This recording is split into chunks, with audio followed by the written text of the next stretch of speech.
In all our discussions about Sufism, we have emphasized that this tradition has been an essential part of Islam throughout history, that to be a Sufi means to be a Muslim, and often the other way around too.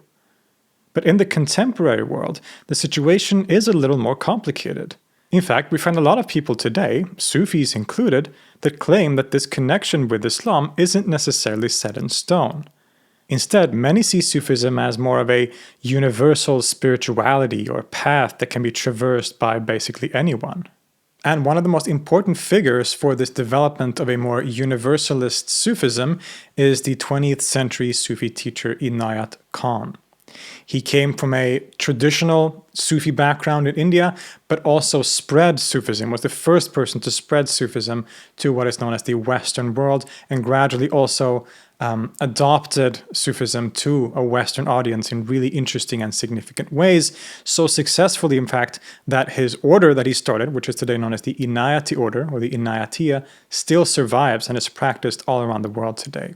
So in this episode, we're going to explore the incredibly important and fascinating figure of Hazrat Inayat Khan.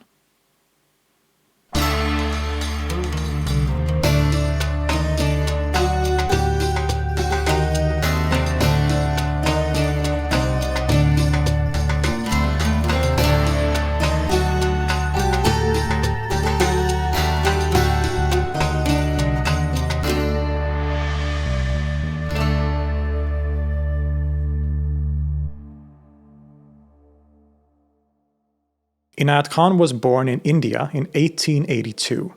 Specifically, he was from the region of Baroda and was born into a prominent Muslim family of musicians. His grandfather, Maula Bakhsh, was one of the most famous musicians and music teachers in India at that time, having founded a school of music, both in the figurative sense of a certain new style of music that combined the northern Hindustani music with southern Carnatic music, but also more literally in the sense that he founded a place of learning where this style and philosophy of music was taught. Young Inayat grew up with his parents and siblings in the large house of his grandfather. That's a kind of family home full of particularly musical activity. He would have been around music as he grew up, and the family home often housed different scholars, thinkers, and mystics from around India that would have discussions, as Inayat Khan would kind of sit in a corner as a child and taking in as much of it as he could. As is often the case with biographies of great spiritual figures like this, it's told that he already as a child showed indications of a great mind and spiritual vocation, being very inquisitive and different from others his age. Early on, he was interested in philosophy, logic, and art. But naturally, his strongest inclination was towards music. Coming from a family of musicians, it was kind of expected of him to go into this profession as well, and it became obvious that he had a great talent and personal passion for it too. He studied music from an early age, and in his teenage years was already seen as incredibly proficient and would even start teaching himself from time to time. Indeed, at age 14, he had already written his first book on music, and at age 20, he was already a full professor of music at the Gayanshala school, which was founded by his grandfather. This school that was founded by his grandfather is still active today and is known as the Faculty of Performing Arts in Baroda. Music was clearly very special to Inayat and was also a gateway into deeper questions about reality, God, and religion. Inayat even referred to music on several occasions as his religion. He said, quote, "The deeper I dive into the ocean of feeling, the more beautiful are the pearls I bring forth in the form of melodies. Thus my music creates feeling within me before others feel it. My music is my religion, and therefore worldly success will never be a fit price for it. My sole object is to achieve perfection." Of course, in India, as well as in many other cultures, music and spirituality/philosophy went hand in hand and informed each other. The theory and practice of music was deeply connected with the spiritual and philosophical teachings and traditions of India, both the wider quote-unquote Hindu tradition, but also the Islamic Sufi one. Inayat Khan's love of music and his contemplations about the nature of reality also seem to have been deeply connected. In music, he found a way of connecting with something greater, with a harmony and aesthetic beauty that mirrored and could bring him closer to the harmony and beauty of the divine, of God. This connection seems to have become even more apparent to him as he made a fateful journey with his father to Nepal in 1896, where his father was to attend an important musical assembly. They stayed in Nepal for a year, and Inayat was not only enraptured and inspired by the beauty of its natural environment, but also significantly is said to have met an ascetic in the mountains who had given a vow of silence. This ascetic would become seemingly very important for his developing philosophy, as one biography recounts, quote, "After I had entertained him with my music, he, without seeming to notice, revealed to me the mysticism of sound and the inner mystery of music." A foreshadowing of some of Inayat Khan's most famous writings and ideas. But the still young musician had a few challenging years of loss and sorrow ahead of him. His grandfather had died just before the Nepal journey in 1896, and this would be followed by several more family tragedies. One of his younger brothers died in 1900, and his mother only 2 years later. And in 1903, he decided to resettle to the region of Hyderabad, one of the remaining centers of Mughal culture. Initially, he seems to have had ambitions of starting a music school of his own in this region, dedicated to teaching the Maula Bakhshi music, the tradition of his grandfather. He befriended several other musicians, scholars, and even members of the court, and was universally honored for his expertise and intellect, as well as musical talents. As a musician, Khan was primarily trained as a vocalist, as well as an expert player on the veena, a string instrument that, in its original form, was the precursor of the sitar, and which was strongly associated with the Hindu goddess Saraswati. Khan also wrote his final and most major work of music in Urdu while in Hyderabad, called the Minqar-i-Musikar, which explicated the music tradition of his grandfather. It gives us the first indications of his mystical and philosophical interpretations of music and sound. Inayat Khan's stay in Hyderabad was very significant in several ways.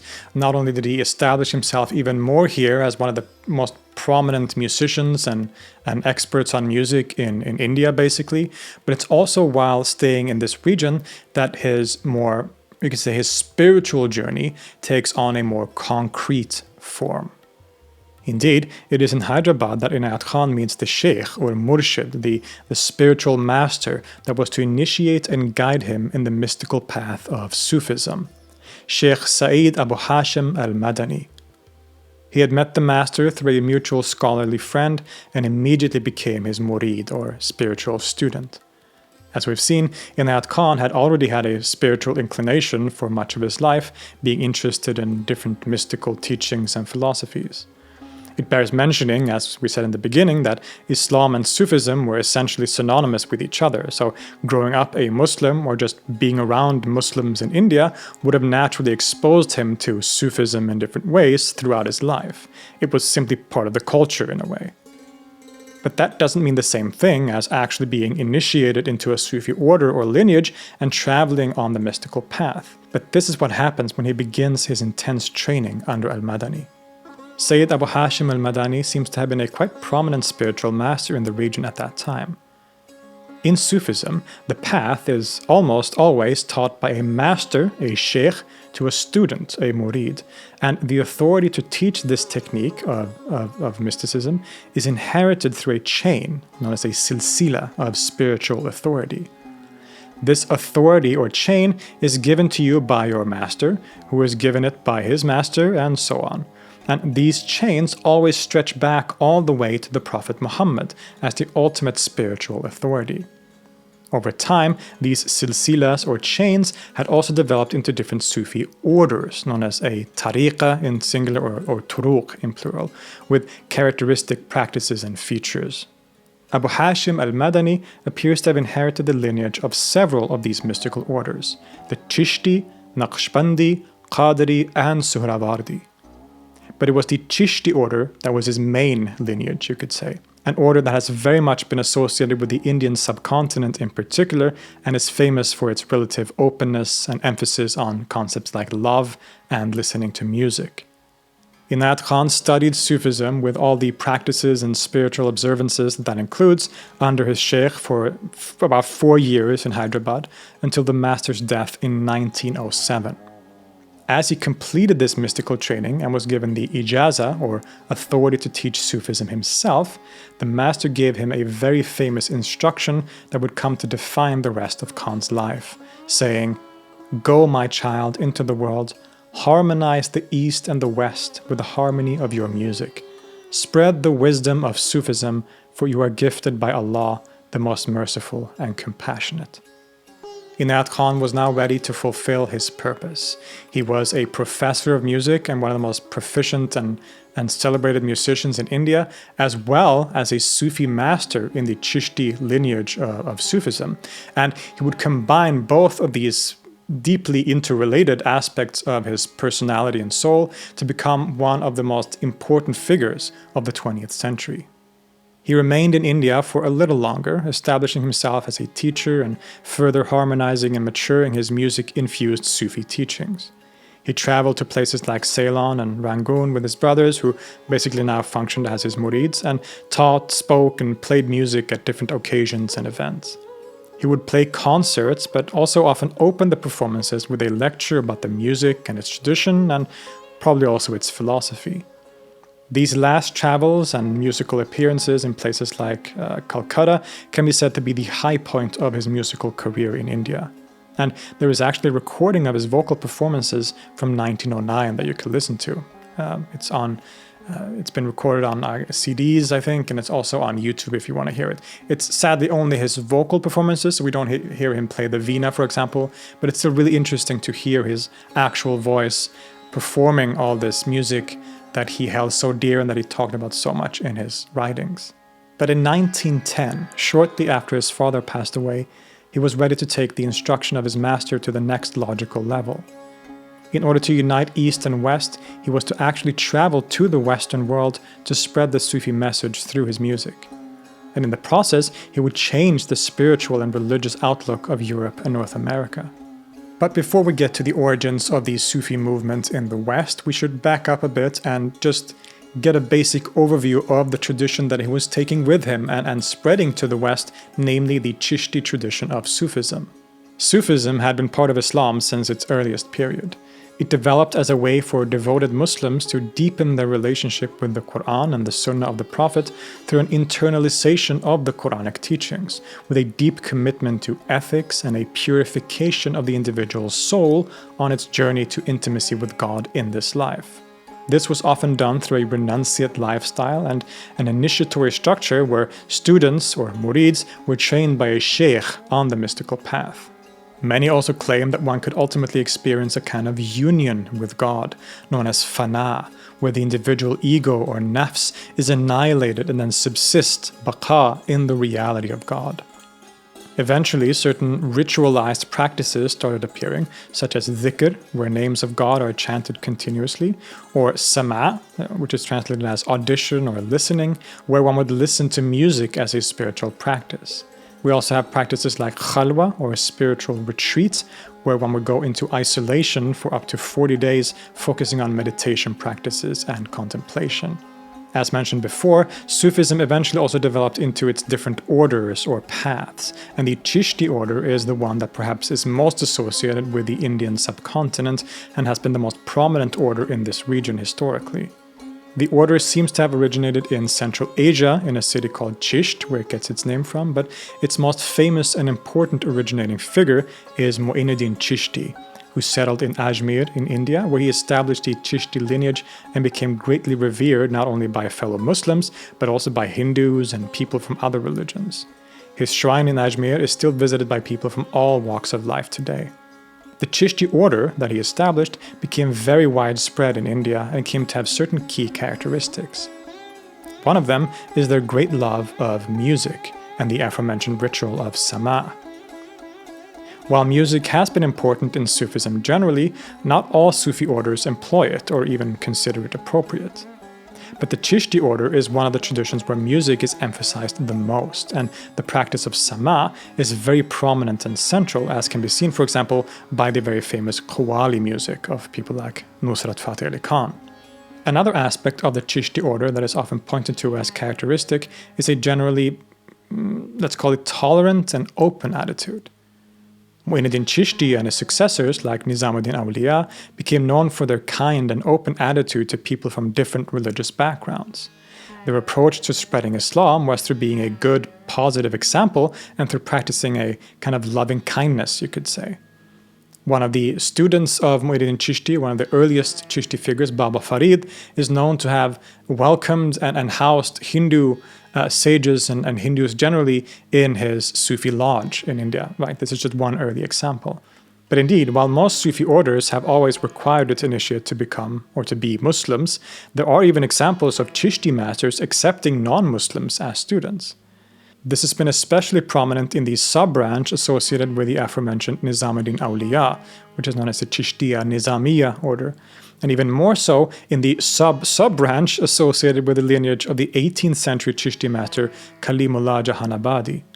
This is a lot of names and complicated lineages and branches, I understand, but the point in me saying all this is that the particular lineage that Inayat Khan is initiated into by his master al-Madani is this particular lineage, the Chishti Nizamiya lineage, also particularly through Kalimullah Jahanabadi, right? So this is significant for the fact that the universalist open attitude that he had to his Sufism, accepting non-Muslims, for example, having a more universalist understanding of Sufism, while very original and comparatively perhaps radical compared to these earlier figures, there is a precedent in his particular Sufi lineage of this kind of openness and not necessarily universalism, but a kind of, I guess openness is the best term, right? So when we try to understand where he's getting this from, one of the answers is, of course, in his wanting to adopt to a Western audience and to allow people in. Obviously, that's part of it. But I think we can also find the background to this idea, to this approach to Sufism from within his own sort of traditional Islamic Sufi framework as well. And it is this tradition and background that he brings with him as he makes his fateful journey to the West in 1910. His first stop was the United States of America. He played a few shows here with his brothers and gave some lectures in connection with these concerts, just as he had done previously in India, and the American audience was enraptured by Inayat Khan. Some, perhaps most, by the exotic Indian music that he played, but others were drawn to him as a person, to his charisma and spiritual teachings. One of these latter people was a woman called Ada Martin. She saw in Inayat Khan the spiritual guide that she had been looking for. She wrote to him and eventually followed him to Seattle, where she would become the first Westerner to be initiated into the Chishti lineage of Khan.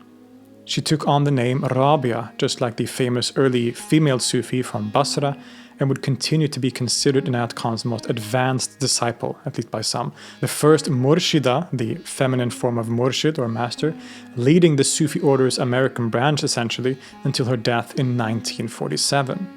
Khan even referred to her as the mother of the Sufi movement in the United States. But Inayat Khan didn't stay in the US for long, instead continuing his tour to Europe, spending some time in Paris and the United Kingdom, where the reception to his lectures and music was relatively tame. He had managed to gather a kind of circle around him though, and was seen as a Sufi teacher and master on top of his role as a touring musician. In 1911, he even got married to Aura Baker in France, whom he had met in America previously. Later known as Amina Begum, she would, according to Khan himself, play a major role in the success of the Sufi movement in the West. Now, he increasingly became seen as a spiritual teacher over the years in Europe and received more and more Murids, or students. In 1913, he wrote his first book dedicated to Sufi teachings, called A Sufi Message of Spiritual Liberty. This is a very interesting read, as it definitely comes off as more rooted in the Islamic Sufi tradition compared to his later more universalist language and approach that we find in his later writings. A Sufi Message of Spiritual Liberty is, again, relatively early, right? So we can see that his language is still more rooted in his traditional background. It's also significant for the fact that it's the only work that he wrote himself. This is the one text on Sufism. He had written works on music before in India, as we saw, but this is the only text that he wrote on Sufism by his own hand. All other later texts, and he would produce a lot of text on Sufism, but those were mostly, or entirely, I guess, lectures and talks he gave that were written down and then sort of published as books. A Sufi message of spiritual liberty is the only one that he actually wrote himself, as well as being early and thus connected to the traditional roots. So if you're coming from a sort of traditional Sufi background and you want to get into his thoughts, this would be a good sort of place to start, because the vocabulary is more familiar to someone that is familiar with Sufism, and it's a pretty short read as well. That same year, Khan also made his way to Russia, where the reception to his music and teachings was a lot more enthusiastic. Initially, the plan was actually to return back to India already at this point, and Russia being a good sort of stop on the way. But unfortunately, they were hindered by the Russian government due to unrest in the region and were forced to return to Paris in June of 1914. Now, if you know 20th century history, you can probably guess what's going to happen next. That's right, World War I suddenly breaks out, and Khan and his family are forced to hastily make their way to London, where they will stay for the duration of the war. While this was not the original plan, the fact that Khan was settled in a single place, so to say, probably helped the development of his Sufi movement in some ways. Staying first in a residence at Addison Road and later at Ladbroke Road in central London, he would frequently receive guests who wanted to learn from him, both Murids who were formally initiated as well as more loosely connected admirers. He would teach his Murids the spiritual practices of the Chishti order, including forms of meditation, breath control, and the central dhikr rituals so common to Sufism, as well as developing new practices and rituals unique to the Inayti order, which we'll get into a little bit later. Indeed, it is in 1917 that he officially founded the Sufi order as an organization, and right in time for the end of the war, as he was soon able to travel extensively again. He went back to France and Switzerland, and he visited places like Sweden and other places, and managed to expand the Sufi order to most of these places through his talks and initiations. The Sufi movement was very successful, and by the early 1920s, he had established himself as maybe one of the most significant spiritual/religious teachers in Europe. So you could say that by this point, he had definitely accomplished, at least to some degree, the mission that he was given by his master to spread Sufism around the world and to unite East and West through his music. However, as his role as a teacher and spiritual guide became more and more emphasized and the Sufi movement took up more time, he was actually forced to put down his veena and give up his music. In a very beautiful statement, he said, "I gave up music because I had received from it all that I had to receive. To serve God, one must sacrifice what is dearest to one, and so I sacrificed my music. I had composed songs, I sang and played the veena, and practicing this music I arrived at a stage where I touched the music of the spheres. Then every soul became for me a musical note, and all life became music. Inspired by it, I spoke to the people, and those who were attracted by my words listened to them instead of listening to my songs. Now, if I do anything, it is to tune souls instead of instruments, to harmonize people instead of notes. If there is anything in my philosophy, it is the law of harmony, that one must put oneself in harmony with oneself and with others.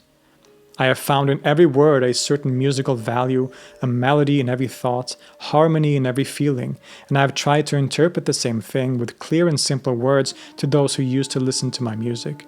I played the veena until my heart turned into this very instrument.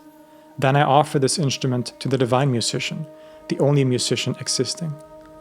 Since then, I have become his flute, and when he chooses, he plays his music. The people give me credit for this music, which in reality is not due to me, but to the musician who plays his own instrument."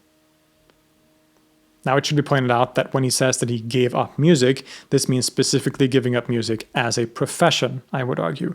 He no longer toured as a musician, but spent most of his time as a spiritual guide and head of the Sufi order. Of course, he did still play music in private, as his wife attests to when she says, "His evenings are usually devoted to music, discussions, or lectures on philosophy.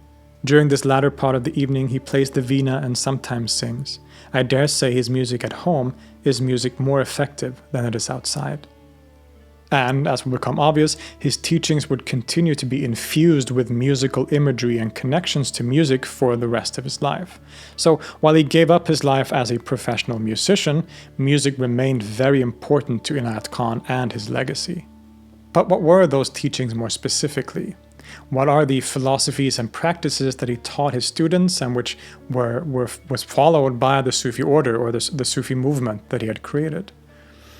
Now, while it's difficult to sort of narrow it down because he wrote a lot and he had a lot to say about all kinds of different topics, I would argue, and I think he also argues himself, that his whole Sufi message, the whole sort of bulk, the core of his whole message, boils down to three concepts that are interrelated, which is love, beauty, and harmony. These are all interconnected, as I said, of course, and are themes that we can find very prominently in classical Sufism. And that's the first point. He taught within a Sufi framework, and specifically one colored by the Chishti Sufi order that he was initiated in. In one section, Khan says, "If there is anything in life which appeals to the human soul, it is love and beauty. If one asks, and what is beside those, then the answer is, there is nothing else. Why is this? Because they are the very nature of life. Love is the nature of life, beauty is the outcome of life, harmony is the means by which life accomplishes its purpose, and the lack of it results in destruction. One is to seek that harmony and beauty in life and thus embody the reality of love, which lies at the ontological core of reality.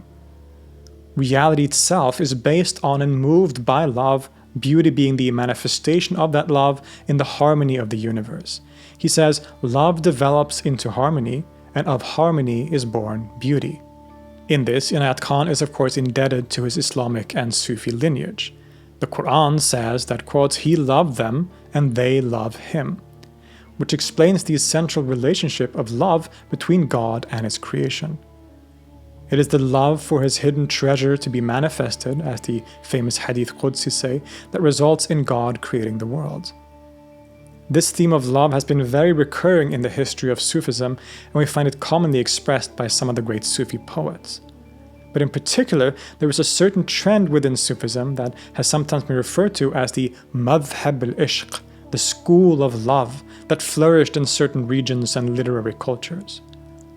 This quote-unquote school of love is often traced to figures like Hallaj and Bistami, but was properly formalized for the first time by Ahmad Ghazali, the younger brother of the more famous Abu Hamid al-Ghazali.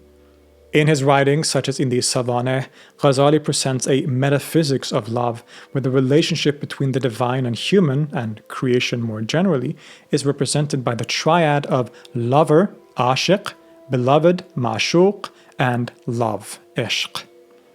The lover wants to be with the beloved. He sees the beloved in his own mirror and cleans his own mirror, his heart, so that it can perfectly reflect the beloved. But a total union cannot happen until the lover becomes completely extinguished, annihilated like the moth burning up in the flame. As the highest stage is reached, there is a realization of the ultimate non-existence of both lover and beloved, as it is revealed that they were both only an expression of love itself. Omid Safi describes it as the, quote, ultimate oneness of love, lover, and beloved in the realm of unity, alam al-tawheed. This school of love and their characteristic expressions as formulated by Ghazali would go on to be very popular in the following centuries, especially within the realm of Persian Sufi poetry. We see it prominently in figures like Ayn al-Qudat, Attar, Rumi, Hafiz, and, very importantly, it would become an important characteristic of the Chishti order in India, as figures like Mu'in Chishti adapted it to major degrees in their thought. It thus reaches Inayat Khan directly through his Chishti lineage, and in his writings and talks we can see clear traces of this school of love. Love is one of the most widely used words in all of his writings. He claims to be on the, quote, path of love, and identifies his Sufi teachings with this path. In one poem, he invokes poets like Ghazali and Fakhruddin Iraqi, quote, "I bowed my head low in humility, and on my knees I begged of love. Disclose to me, I pray thee, O love, thy secret. She took me gently by my arms and lifted me above the earth and spoke softly in my ear. My dear one, thou thyself art love, art lover, and thyself art the beloved whom thou hast adored." This all-encompassing love, the oneness of the lover, beloved, and love, and thus of all things, is what can be experienced by the mystic who follows this path and its practices. And just like many of his predecessors, love is indistinct. What we are after is ultimately a kind of divine love, not worldly, human, romantic love, but ultimately it's all the same love. Quote, "We see the same love of God in all things, in the love of a mother for her child, in the love of a friend for his friend. In all the different aspects, it is the same love manifesting. Outwardly it may seem human, but inwardly it is all divine." One very important place where we can experience that harmony and therefore beauty and love is in music and art more generally. Music was indeed very central to Inayat Khan's thought, as it is in music that, to him, we find some of the purest expressions of the harmony inherent in reality. It is therefore also through music that we can come into personal communion with that harmony and powerful spiritual experiences. He says, "Music also produces that resonance which vibrates through the whole being. It lifts the thought above the denseness of matter. It almost turns matter into spirit, into its original condition, through the harmony of vibrations touching every atom of one's whole being. Beauty of line and color can go so far and no further. The joy of fragrance can go a little further. Music touches our innermost being, and in that way produces new life, a life that gives exaltation to the whole being, raising it to that perfection in which lies the fulfillment of man's life." He explores his mystical and spiritual ideas on music in a very famous work called The Mysticism of Sound and Music, which has become a classic even outside of the Inayati circles, influencing several jazz musicians in the 20th century. In this work, he explores how all of the universe is music. Everything in nature sings and moves according to rhythm, and our human art of music is only an expression or miniature of the wider reality of music, the music of the universe, the music of nature and of the divine itself. Now, the role that music played in Inayat Khan's philosophy and teachings more specifically is so significant, so broad and important that I actually have dedicated a separate episode only to this aspect of his thought, which I've released simultaneously with this episode, but over on my other channel, Filip Holm, which is a channel dedicated to music, both to my own music, publishing my music, but also talking about music in the same way that I talk about religion on this channel, right? So I'm going to keep talking about music in this episode because Inayat Khan, music keeps being important in all aspects of his thought. But for the more particular philosophy of music, so to say, of Inayat Khan, for a deeper dive into that topic, go check out my companion episode over on my other channel. But in short, love and its expressions as harmony and beauty is key to the worldview of Inayat Khan and encompasses all things from divine to human. Quote, "The Sufi says that since the whole of manifestation is the manifestation of love, and since God himself is love, then it is natural that the same love which comes from the source returns to the source, and that the purpose of life is accomplished by it. Somebody once asked a Sufi, why did God create the world? And he said, in order to break the monotony of loneliness. And how is that monotony broken? His creatures loving God." In this statement, we also see the influence of another famous current in Sufism, the school of Ibn Arabi, known as the Akbari school, and their doctrine known as Wahdat al-Wujud, the oneness of being. This is an idea that defies simple explanation, but proposes essentially that God, being identified with being, or wujud in Arabic, is all there is. There is nothing but God, and the world of creation and multiplicity is simply the manifestation of being as a reflection of the inherent attributes of the divine oneness. Some describe it as a kind of monism, but it's also a lot more complex than a simple categorization like that, and really incorporates a lot of seemingly paradoxical statements. God is all, but God is transcendent of all things. The world is he, not he, huwa, la huwa, affirming immanence and transcendence at the same time. This is a school that has been somewhat controversial throughout Islamic history, but nonetheless has been very widespread and popular in many places and periods, such as, for example, in India. And we know that Inayat Khan would have been exposed to this school because his master al-Madani supposedly wrote a commentary on Ibn Arabi's most famous work, the Fusus al-Hikam. But even putting aside this direct connection, just reading his works, we can find traces of these ideas pretty clearly. For example, in that aforementioned early work, A Sufi Message of Spiritual Liberty, he says, "When Ahad, the only being, became conscious of his wahdat, only existence, through his own consciousness, then his predisposition of love made him project himself to establish his dual aspect, that he might be able to love someone. This made Allah, the lover and manifestation, the beloved. The next inversion makes the manifestation the lover, and Allah the beloved. This force of love has been working through several evolutions and involutions which end in man, who is the ultimate aim of Allah. This whole universe, internally and externally, is governed by the source of love, which sometimes is the cause and sometimes the effect. The producer and the product are one, and that one is nothing but love." There are also other quotes and examples, way too long and many to quote here, that sort of show a more stronger familiarity with the particularities and the more specific doctrines and teachings of the Akbari school.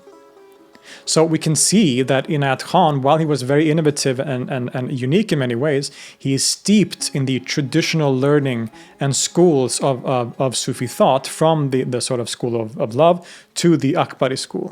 And when one is familiar with these different schools of thought within Islam and Sufism, it's very easy to spot influences when you read his writings. You can see where he's getting a lot of these ideas from, even if he has modified them somewhat, sometimes only linguistically in terms of how they are expressed, at other times a lot more significantly in their sort of core.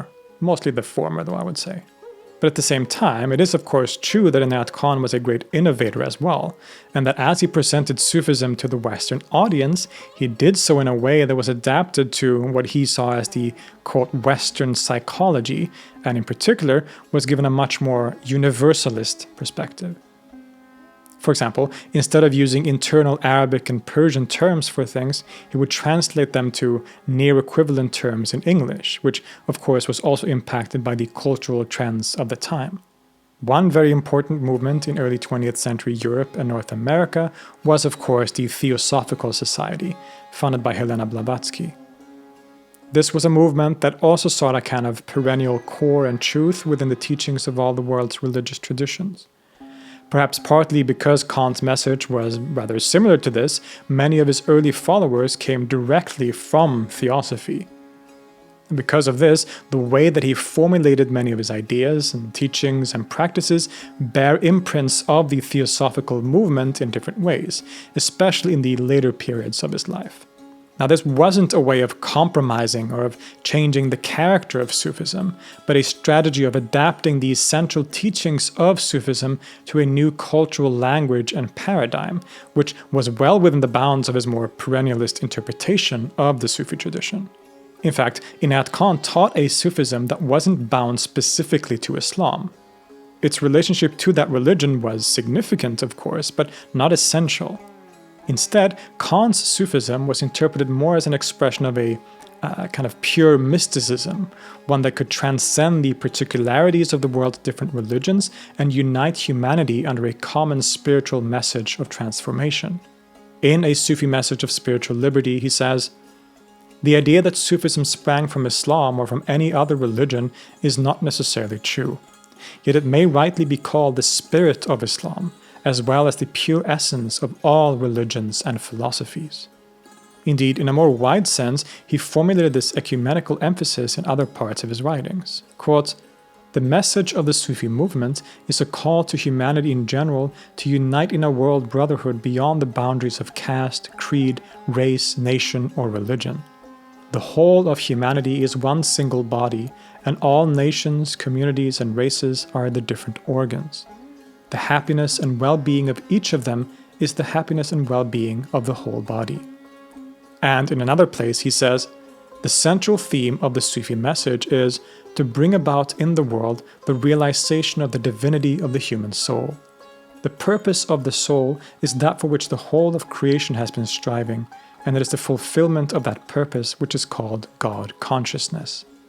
This path to the realization of the human soul can be accomplished by anyone, regardless of religious affiliation." Khan therefore did not require anyone to convert to Islam in order to be initiated. He instead taught his initiates spiritual techniques from Sufism, but in a way not inherently connected with Islam exclusively.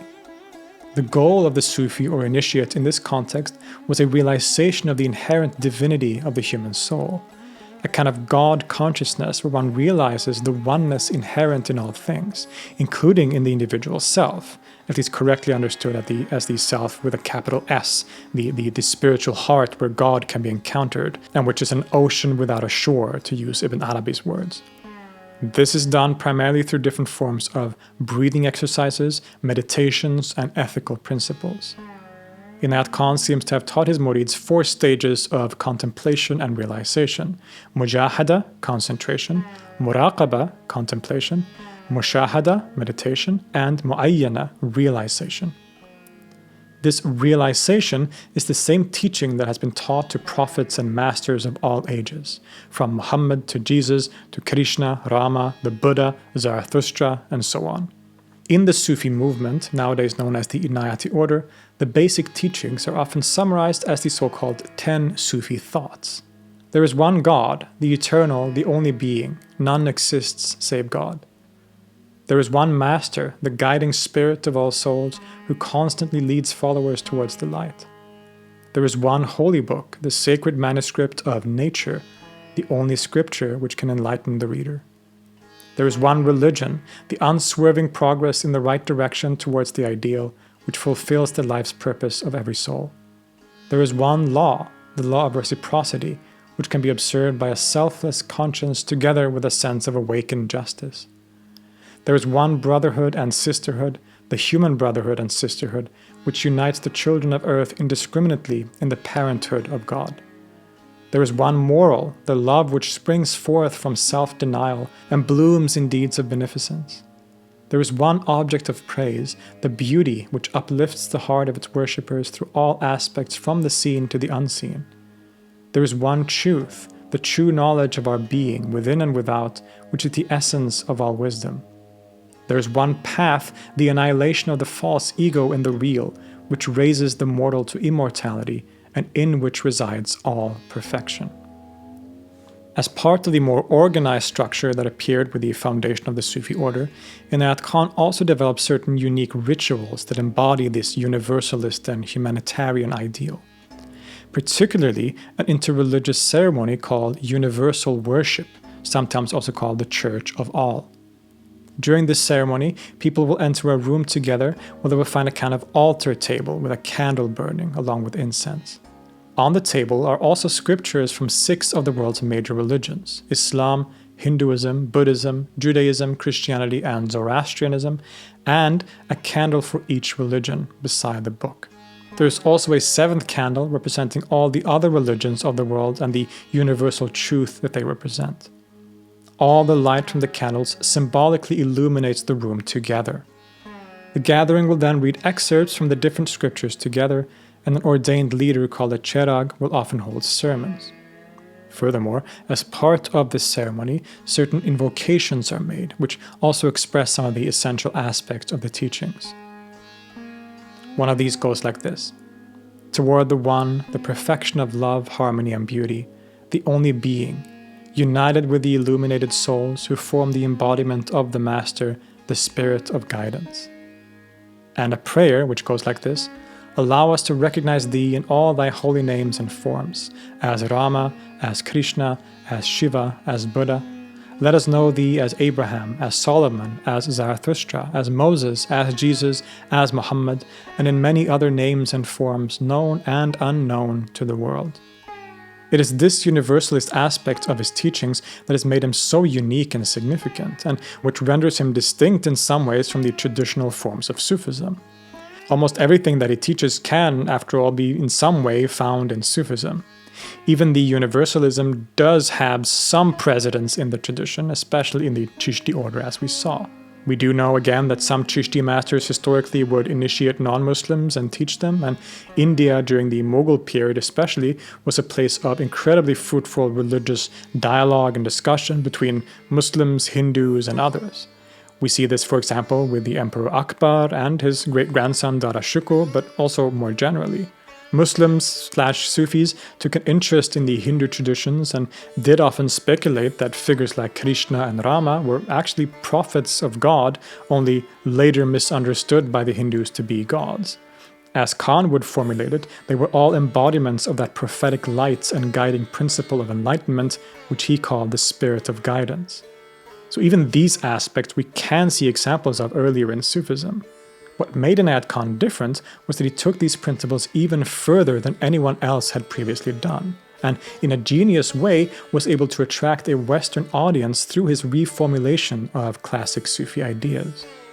In the words of Mahmud Khan, quote, "In his new or modern Sufism for secular society, as it is often being called, he aimed to speak for and represent Indian mystical spirituality and contemplative philosophy in its all-embracing entirety, beyond confessional dividing lines or differences of schools and dialectics.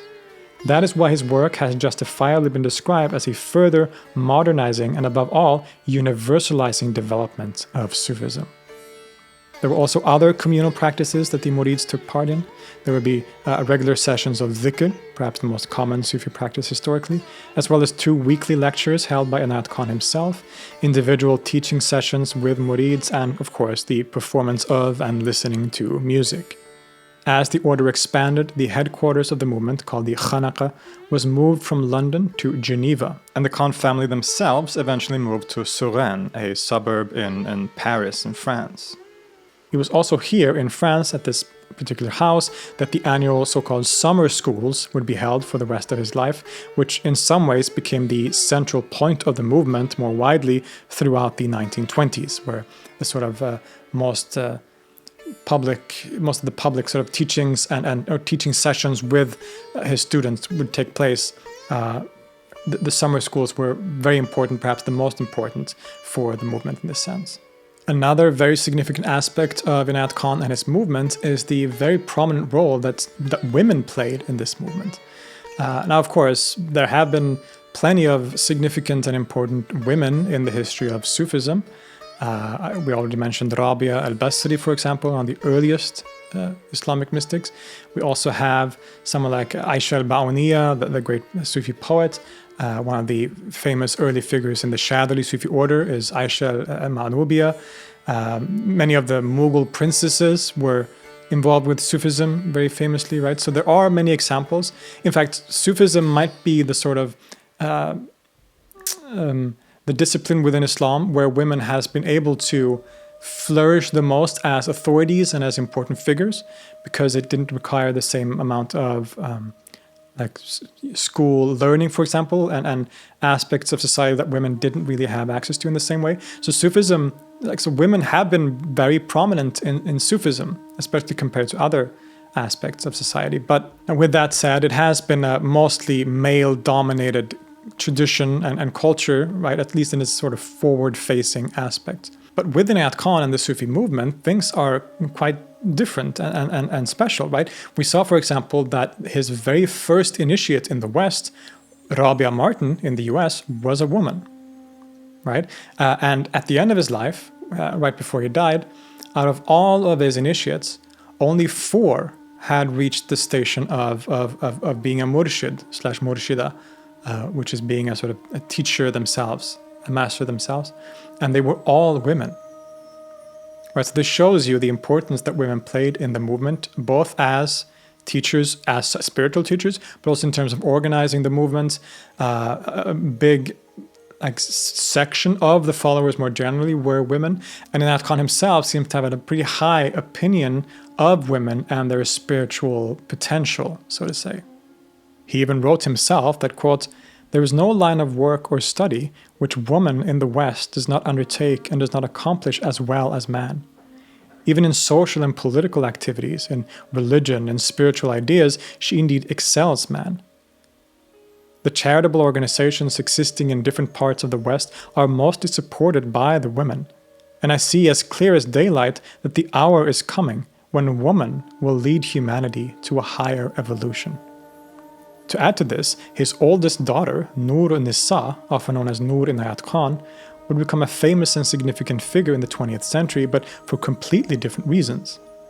Being a poet just like her father and an author of children's books, she would later play a role in the Second World War as an agent for the British SOE, the Special Operations Executive, against Nazi Germany and France. Essentially working as a spy to sabotage Nazi operations, she was unfortunately eventually discovered and captured. She was brought to the Dachau concentration camp and executed in September of 1944. It's reported that her last words were liberté, or freedom. Noor Inayat Khan is a really fascinating character that probably deserves some kind of episode of her own, I reckon. There is so much more we could explore when it comes to the teachings of Inayat Khan and his Sufi movement, but he just wrote about so many different topics, covering not just all the different topics within Sufism and Islam, but also more generally about everything from music to certain scientific topics, to breathing. There's a whole ocean of stuff that he talked about, so we're going to have to limit ourselves here today.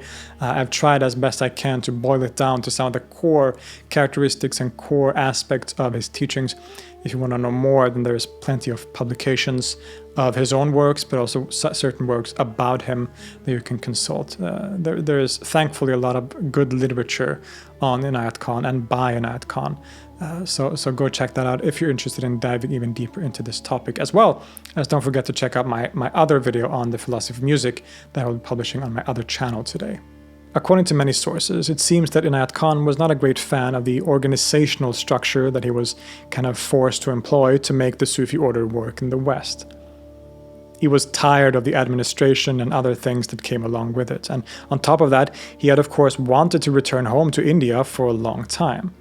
The plan was never to stay in the West for as long as he did, and as we saw, he had planned to return home even before the First World War broke out.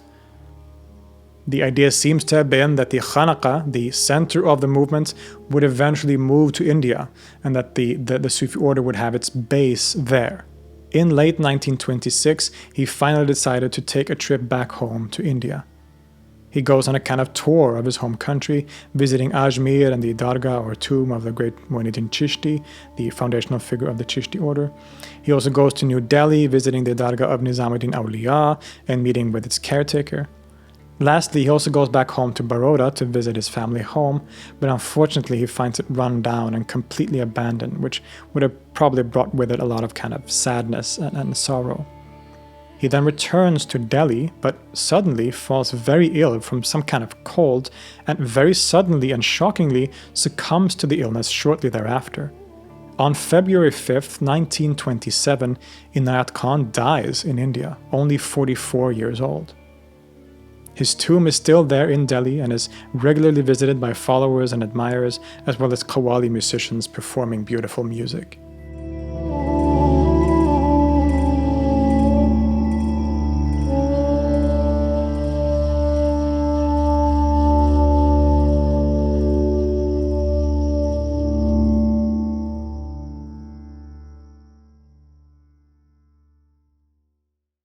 The death of the master was of course a great shock to the community, especially since it was so sudden.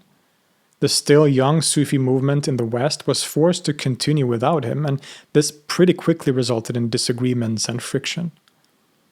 Inayat's brother, Mahbub Khan, was elected to be the head of the Sufi movement, but there were disagreements about leadership. Rabia Martin in the US, supported by Samuel Lewis, claimed to be the rightful successor to the master.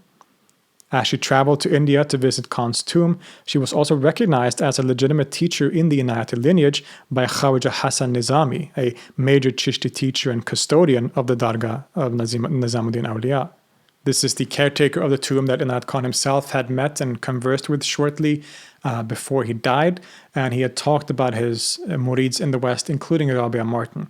And so this is significant for her claim to be the successor to Khan, that she was recognized by this Indian Sufi master at this time, but this did not convince everyone in Europe. The European members of the Sufi movement, with its headquarters in Geneva, rejected Martin's leadership, which created further friction, resulting in almost two different branches, one in Europe and one in America. Later, there were further disagreements between Inayat Khan's son, Vilayat, and Muhammad Ali Khan, who was head of the movement in the 50s, leading eventually to Vilayat striking out on his own by creating the Sufi order, later known as the Sufi Order International, as a kind of revival of the original order of his father, thus distancing himself from the more organized Sufi movement in some ways. So you had two different movements at this time, in some sense, right? The Sufi movement, which was the original organized structure that had been the core of the movement since the master died. And Vilayat Inayat Khan at this time sort of creates his own group, which he calls the Sufi Order, which harkens back to the original name of the order in the early, like from 1917, before it was known as the Sufi movement, to sort of claim to be going back to some more foundational